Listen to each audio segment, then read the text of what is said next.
কাহিনীর শুরুতে আমরা একটা সাইবেরিয়ান জেলকে দেখতে পাই, যেখানে অনেক জার্মান সৈনিকদেরকে রাখা হয়েছে।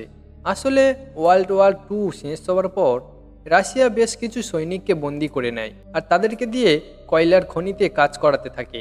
যদিও বা এই জেলে সিকিউরিটি গার্ড কম ছিল, কিন্তু তার সত্ত্বেও কেউ এই জেল থেকে পালানোর সাহস পেত না। কেননা এই জেলটা এমন একটা জায়গায় করা হয়েছিল যেখানে শুধু বরফ আর বরফ, আর জেলটা ছিল তাদের এলাকা থেকে 14,000 কিলোমিটার দূরে। তাই যদি কোনো কয়েদি এই জেল থেকে পালিয়ে যেতে চায়, তাহলে এই বরফ এলাকা পার হতে হতে বরফে জমে মারা যাবে। কিন্তু এই কয়েদিদের মধ্যে একজন এমন ছিল যে এই জেল থেকে পালিয়ে তার ফ্যামিলির কাছে যেতে চায়। এই কয়েদিটার নাম ছিল ক্লামিন ফরেল। এই কয়েদিটার সাজা হয়েছিল যে তাকে 25 বছর এই জেলে কাটাতে হবে। কিন্তু ক্লামিন চিন্তা করে যে করেই হোক আমাকে এই জেল থেকে পালাতে হবে, কারণ সে চাইতো যে সে সারা জীবন কয়েদি হয়ে এই জেলে কাটাতে চায় না। একদিন ক্লামিন পালানোর জন্য একটা সুযোগ পায়, একটা কয়লার মালগাড়িতে লুকিয়ে পড়ে। আর কিছুক্ষণ পর যখন ক্লামিং আকাশের দিকে তাকায়, তখন ক্লামিং অনেক খুশি হয়। কিন্তু কিছু দূর যাওয়ার পর মালগাড়িটাকে থামানো হয়। ক্লামিং যখন উকি দিয়ে দেখছিল, তখন দেখে একটা সৈনিক তাকে দেখে ফেলে আর তার দিকে বন্দুক ধরে আছে। ক্লামিং ধরা পড়ে যায় আর জেল থেকে পালানোর জন্য তাকে কঠিন শাস্তি দেওয়া হয়। দুদিন পর জেলের ওয়ার্ডেন তার কাছে যায় আর বলে, তোমার বন্ধুরা তোমার জন্য অপেক্ষা করছে। কিন্তু যখন ক্লামিং তাদের কাছে যায়, তখন তার সাথীরা ক্লামিংকে মারার জন্য লাঠি ডান্ডা নিয়ে দাঁড়িয়ে আছে, কারণ ক্লামিং জেল থেকে পালানোর জন্য তাদেরকে দুদিন খেতে দেওয়া হয়নি। এরপর ক্লামিংকে দেখে বাকি কয়েদিরা ক্লামিংকে মারতে শুরু করে আর ক্লামিংয়ের অবস্থা খুব খারাপ হয়ে যায়, এমনকি তাকে হসপিটালে ভর্তিও করতে হয়। তখন ক্লামিং বলে, ডক্টর, আমি আরেকবার এই জেল থেকে পালাতে চাই, আর এবার তোমার সাহায্যের প্রয়োজন চাই। তখন ডক্টর বলে, ক্লামিং, এই জেল থেকে পালানো মোটেও সহজ না, আর যদি তুমি পালিয়ে যাও তাহলে তুমি বেশি দূর যেতে পারবে না, তুমি এই বরফে জমে মারা যাবে। কিন্তু এটাও সত্যি, তুমি এখান থেকে না পালিয়ে গেলেও তোমার মৃত্যু পাক্কা, কেননা তুমি যে খাদানে কাজ করছো সেই খাদানে বেশি মাত্রায় ভাইরাস আছে, যেটা তোমার নিঃশ্বাসের সাথে তোমার শরীরে ঢুকে পড়ছে, আর এর ফলে তোমার ক্যান্সারও হতে পারে। কিন্তু ডক্টর তাকে বলে, তুমি আরেকবার চেষ্টা করে দেখতে পারো, তবে হ্যাঁ, আমি তোমাকে অবশ্যই সাহায্য করব। সেই কথা মতো ডক্টর তার সমস্ত গরম জামা কাপড় আর জুতো ক্লামিংকে দিয়ে দেয় আর বলে, রাশিয়ান সৈনিক তাদের খাবার রেল লাইনে লুকিয়ে রাখে। এরপর তার একটা বন্দুক ক্লামিংকে দেয়, যাতে ক্লামিং নিজেকে রক্ষা করতে পারে। আসলে ডক্টর এই সব জিনিস তার কাছে গুছিয়ে রেখেছিল, কারণ ডক্টরও পালানোর সিদ্ধান্ত নিয়েছিল। কিন্তু ডক্টর জানতে পারে যে তার ক্যান্সার হয়েছে আর তার হাতে মাত্র 1 মাস সময় আছে, আর তার সঙ্গে একটা লাঞ্চ বক্সও দেয় আর বলে, যদি তুমি বেঁচে যাও তাহলে এই লাঞ্চ বক্সটা আমার ফ্যামিলির কাছে পৌঁছে দিও আর তাদেরকে বলে দিও যে আমি আর এই দুনিয়াতে নেই। এরপর ক্লামিং আবার পালিয়ে যায়, কিন্তু এবার ক্লামিং মালগাড়ির বদলে পায়ে হেঁটে পালানোর সিদ্ধান্ত করে। পরের দিন সকালে জেলের ওয়ার্ডেন জানতে পারে যে ক্লামিং জেল থেকে পালিয়েছে। তাই ওয়ার্ডেন বিষয়টা জানার জন্য ডক্টরের ঘরে আসে, কিন্তু ডক্টর তার আগে নিজেই নিজেকে শেষ করে ফেলে। এরপর ওয়ার্ডেন রাশিয়ান সৈনিককে ক্লামিংকে খোঁজার জন্য পাঠিয়ে দেয়, কিন্তু কিছুদিন খোঁজার পর ক্লামিংকে কোথাও খুঁজে পায় না। তাই সবাই ভেবে নেয় যে হয়তো ক্লামিং এই ঠান্ডায় মারা গেছে। কিন্তু ওয়ার্ডেন জানতো যে ক্লামিং অনেক স্ট্রং আর সে এখনও বেঁচে আছে। তাই ওয়ার্ডেন সার্চ অপারেশন কন্টিনিউ চালিয়ে যায়। এরপর আমরা ক্লামিংকে দেখতে পাই। ক্লামিং পুরোপুরি জোশ লাগিয়ে এই বরফ বর্ডারটা পার হওয়ার চেষ্টা করছে, কিন্তু ক্লামিং পালিয়ে এসেছে 9 দিন হয়ে গেছে। এরপর ক্লামিং কিছু কুকুরের ডাক শুনতে পায়। যখন ক্লামিং সেদিকে তাকায়, তখন দেখতে পায় তারা তার দিকে আসছে আর তাকে ধরে ফেলেছে। কিন্তু তখন ক্লামিংয়ের ঘুম ভাঙে আর ক্লামিং বুঝতে পারে যে সে স্বপ্ন দেখছে। এরপর ক্লামিং আবার হাঁটা শুরু করে, কিন্তু তার কাছে এখন খাবার শেষ হয়ে গেছে আর খাবার না খেলে ক্লামিং হাঁটতেও পারবে না। কিন্তু এরপরও ক্লামিং হার না মেনে যেমন তেমনভাবে হাঁটতে শুরু করে। আর কিছুদিন যাওয়ার পর ক্লামিংয়ের শরীর আর দাঁড়িয়ে থাকতে পারে না, আর ক্লামিং খিদের জোরে বেহুশ হয়ে যায়। যখন ক্লামিংয়ের হুঁশ আসে, তখন ক্লামিং একটা সিলকে দেখতে পায় আর ক্লামিং ভাবে, যদি এই সিলটাকে মারতে পারি তাহলে কিছু খাবারও পাওয়া যাবে। সঙ্গে সঙ্গে ক্লামিং বন্দুক বার করে সিলের দিকে ফায়ার করে, কিন্তু সিলের গুলি লাগে না আর সেই সিল শব্দে পালিয়ে যায়। কিন্তু কোনো রকমে সিলটাকে মেরে ফেলে। আর আজ অনেক দিন পর ক্লামিং আজ খাবার পেয়েছে আর ক্লামিং অনেক খুশি হয়। আর আজকের রাত ক্লামিং এইখানেই কাটিয়ে দেয়। এরপর ক্লামিং বাকি পথটাকে পাড়ি দেয়, কিন্তু এইখানে ক্লামিং একা আর চারিদিকে শুধু বরফ আর বরফ। কিন্তু এইখানে ক্লামিং একলা হওয়ার কারণে ক্লামিংয়ের ব্রেন খারাপ হতে পারে। তাই ক্লামিং নিজের সাথে কথা বলতে শুরু করে আর পজিটিভ কথা বলে নিজেকে মোটিভেট করত। এর মাঝে মাঝে তার কম্পাসটাকে বার করে সঠিক দিশা দেখত যে তাকে কোন দিকে যেতে হবে। এইভাবে 2 মাস যাওয়ার পর ক্লামিং কিছুটা দূরে একটা মরা গাছকে দেখতে পায় আর অনেক দিন পর একটা গাছকে দেখতে পেয়ে তাকে জড়িয়ে ধরে। আসলে এটা সংকেত দিচ্ছে যে লাগাতার 2 মাস হাঁটার পর ক্লামিং আন্টিক সার্কেল থেকে বেরিয়ে এসেছে। এদিকে আমরা সেই ওয়ার্ডেনকে দেখতে পাই। ওয়ার্ডেন বলে আশেপাশে 500 কিলোমিটার অবধি সার্চ অপারেশন করার জন্য। আর এদিকে ক্লামিং জঙ্গলের মধ্যে ঢুকে পড়ে।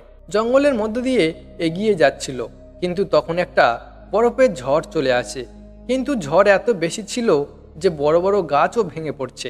ক্লামিং যখন এইখান থেকে পালাতে যাবে ঠিক তখন ক্লামিংয়ের ওপর একটা গাছ ভেঙে পড়ে। কিন্তু ক্লামিংয়ের ভাগ্য ভালো ছিল যে তার কিছুই হয় না। তখন স্যামজন আর ম্যাথন নামে 2 ব্যক্তি ক্লামিংকে দেখতে পায়। আসলে এরা দুজন সোনার খোঁজ করতে এসেছিল আর তারা ক্লামিংকে দেখতে পেয়ে তাকে বাঁচিয়ে নেয়। এরপর 3 জন একসাথে এগিয়ে যেতে থাকে। কিছুদিন হাঁটার পর তারা 3 জন সেই ঘন জঙ্গলে চলে আসে, কিন্তু তাদের সামনে একটা নদী পড়ে আর তাদের এখন এই নদীটাকে পার করতে হবে। তাই তারা 3 জন মিলে একটা ভেলা বানায়। নদী পার হওয়ার সময় তারা 3 জন একে অপরের সাথে কথা বলতে থাকে, কিন্তু এর মাঝে নদীর জল অনেক জোরে জোরে বইতে থাকে আর তারা তাদের ভেলাটাকে কন্ট্রোল করতে পারে না। এর মধ্যে স্যামজন নদীতে পড়ে যায়, কিন্তু স্যামজন সাঁতার জানতো না। তাই স্যামজন ডুবে যাচ্ছে দেখে ক্লামিং জলে ঝাঁপ দেয় আর কোনো রকমে ক্লামিংকে বাঁচিয়ে নেয়। কিন্তু এদিকে মেতন তাদের দুজনকে ছেড়ে চলে আসে। এরপর মেতন একটা তাঁবুর মধ্যে আসে যেখানে স্যামজন আর মেতন দুজনে থাকতো। মেতন ভাবে স্যামজন হয়তো মারা গেছে, তাই মেতন তার জিনিসপত্র আর কিছু সোনাও চুরি করে নেয়। কিন্তু কিছুক্ষণ পর ক্লামিং আর স্যামজম ফিরে আসে। এটা দেখে স্যামজম খুব রেগে যায় আর তাকে গুলি করে মেরে ফেলে। তারপর স্যামজন আর ক্লামিং জিনিসপত্র গুছিয়ে নিয়ে বেরিয়ে পড়ে। তারা দুজন কিছুদিন এইভাবে এগিয়ে যেতে থাকে, শুধু এটা ভেবে যে কোনো একটা বস্তি পেয়ে যাবে। আবার ফের শীতকাল চলে আসে, আবারও পুরো জঙ্গল বরফে ঢাকা পড়ে যায়। কিন্তু স্যামজমের ব্যাগটা ভারী ছিল, তাই ক্লামিং বলে তোমার ব্যাগটা আমার কাছে দাও। কিন্তু স্যামজম ভাবে যে ক্লামিং হয়তো তার ব্যাগ চুরি করতে চাইছে, তাই স্যামজম ক্লামিংয়ের উপর হামলা করে, ক্লামিংকে বেহুশ করে দেয়। যখন ক্লামিংয়ের জ্ঞান ফেরে তখন দেখতে পায় যে একটা নেগড়ে ক্লামিংয়ের দিকে ছুটে আসছে। ক্লামিং জীবন বাঁচাতে একটা গাছে উঠে পড়ে, কিন্তু সেই নেগড়েটা ক্লামিংয়ের পা ধরে ফেলে আর টানতে থাকে।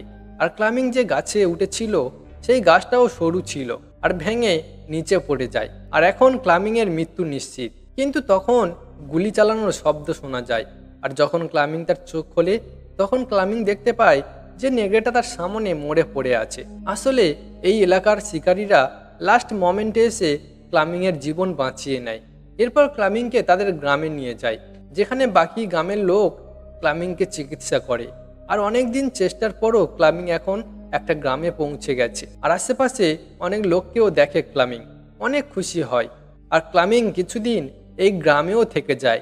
গ্রামের লোকও ক্লামিংকে অনেক ভালোবেসে ফেলে। কিন্তু একদিন এই গ্রামে একটা চিঠি আসে যেটা পাঠিয়েছিল আসলে ওই জেলের ওয়ার্ডেন। এই চিঠিতে লেখা ছিল যে একটা জার্মান সৈনিক আমাদের জেল থেকে পালিয়ে গেছে, আর যদি কেউ তাকে লুকিয়ে রাখে তাহলে তার ওপর দেশদ্রোহী দোষ লাগবে। তাই না চাইলেও ক্লামিংকে এই গ্রাম ছেড়ে চলে যেতে হয়।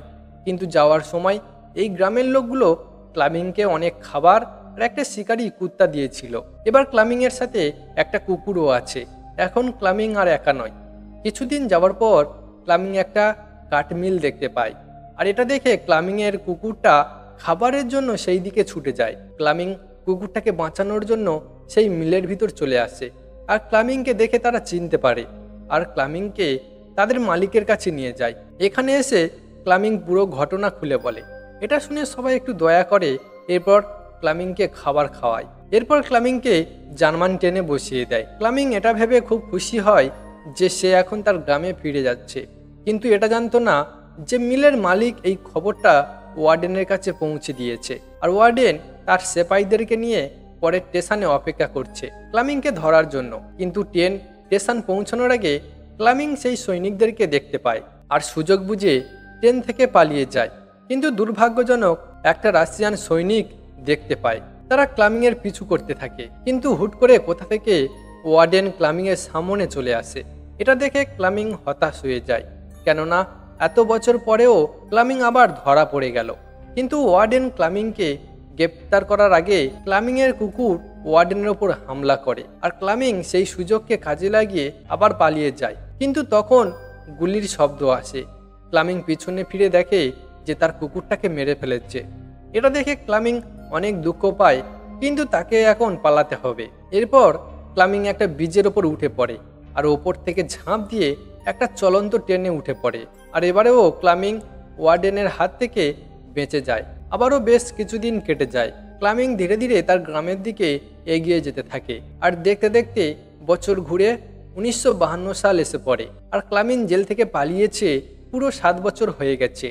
একদিন ক্লামিং একটা মেলাতে এসে পড়ে। এই মেলাতে খাবার অনেক ছিল, কিন্তু খাবার কেনার মতো ক্লামিংয়ের কাছে কোনো টাকা পয়সা ছিল না। সেই জন্য মন দুঃখী করে আগে চলে যায়। ঠিক তখন ক্লামিং দুটো মেয়েকে দেখতে পায়। মেয়ে দুটো প্যানকেক বিক্রি করছিল। ক্লামিংয়ের এই কেক খাওয়ার জন্য অনেক মন করছিল, কিন্তু ক্লামিংয়ের কাছে একটা টাকাও নেই। সেই জন্য ক্লামিং নিরাশ হয়ে আগে চলে যায়। কিন্তু তার মধ্যে একটা মেয়ের মনে একটু দয়া হয়, আর সেই মেয়েটা সেই কেক থেকে একটা টুকরো ক্লামিংকে খেতে দেয়। কিন্তু ক্লামিং তো একটু অবাক হয়। পরে ক্লামিং সেটা খেয়ে নেয়। এই মেলাতে একটা জুইস লোকও ছিল, যে কিনা সবকিছু দেখে নেয়। এরপর ক্লামিং একটা মসজিদে যায়। জুইসও তার পেছন পিছনে যায়, কিন্তু এই লোকটা ক্লামিংকে পুলিশের হাতে না তুলে দিয়ে ক্লামিংকে সাহায্য করতে এগিয়ে আসে। তারপর ক্লামিংকে নিয়ে তার বাড়িতে যায়। ক্লামিং অনেকদিন পর নিজেকে সেভিং করে এখন ক্লামিংকে দেখতে পুরো হিরো হিরো লাগছে। এরপর এই লোকটা ক্লামিংকে একটা পাসপোর্ট দেয়, যাতে ক্লামিং রাশিয়ার বর্ডার পার করে জার্মানিতে পৌঁছতে পারে। যাওয়ার সময় ক্লামিং লোকটাকে থ্যাংক ইউ বলে আর জার্মান বর্ডারের দিকে হাঁটতে থাকে। কিছু মাস পর ক্লামিং জার্মান বর্ডারের কাছে পৌঁছে যায় আর তার পাসপোর্ট দেখায়। কিন্তু ক্লামিং ভয় পায় যে এখানে তাকে যেন কেউ চিনতে না পারে আর নকল পাসপোর্ট ধরা না পড়ে। কিন্তু ভাগ্য ভালো ছিল, কিছুই হয় না। এরপর ক্লামিংকে বর্ডার পার করার পারমিশন দিয়ে দেয়। এটা দেখে ক্লামিং এতটা খুশি হয় যে চাইলেও তার খুশিটাকে থামাতে পারছে না। আর ফাইনালি ক্লামিং সেই ব্রিজের ওপর চলে আসে, যেটা পার করলেই তার দেশ জার্মান পৌঁছে যাবে। কিন্তু যখন অর্ধেক আসে তখন ক্লামিংয়ের চোখে একটা আলো পড়ে, আর যখন ক্লামিং চোখ খোলে তখন ক্লামিং সেই রাশিয়ান ওয়ার্ডেনকে দেখতে পায়। যখন ক্লামিং পিছনে ঘুরে দেখে তখন ক্লামিং এখনও অবধি রাশিয়ান বর্ডারের মধ্যে আছে। মানে ওয়ার্ডেন চাইলে এখন ক্লামিংকে গ্রেপ্তার করতে পারে।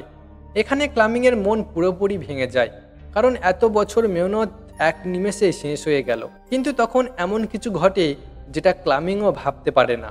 ওয়ার্ডেন ক্লামিংয়ের রাস্তা ছেড়ে দেয় আর তাকে যাওয়ার জন্য পারমিশন দিয়ে দেয়। প্রথমে ক্লামিং বিশ্বাস করতে পারছিল না, তাও হিম্মত নিয়ে আগে এগিয়ে যায়। আসলে ক্লামিং এখনো বেঁচে আছে, আর তার হিম্মত দেখে ওয়ার্ডেন ইমপ্রেস হয়ে যায়। তাই ক্লামিংকে গ্রেপ্তার না করে ক্লামিংকে যেতে দেয়। আর ফাইনালি ক্লামিং রাশিয়ার বর্ডার পার করে ফেলে। এরপর ক্লামিং তার ঘরে যায়, যেখানে তার স্ত্রী আর তার বাচ্চাদেরকে দেখতে পায়। এরপর তারা একটা পার্টিতে যায়। ক্লামিংও সেই পার্টিতে যায়, কিন্তু সেখানে তার মেয়ে তাকে চিনতে পারে। এরপর ক্লামিংয়ের স্ত্রীও দেখতে পায়। এতদিন পর দেখতে পেয়ে ক্লামিংকে জড়িয়ে ধরে কান্না করতে থাকে। আর আজকের গল্প সুন্দর মুহূর্তের সাথে এইখানেই শেষ হয়ে যায়। আশা করছি এই মুভির গল্পটা আপনাদের ভালো লেগেছে। তাহলে দেরি কিসের, এক্ষুনি একটা লাইক করে চ্যানেলকে সাবস্ক্রাইব করে রাখো আরও সুন্দর সুন্দর গল্প দেখার জন্য। আবারও ফিরে আসছি পরের গল্পে।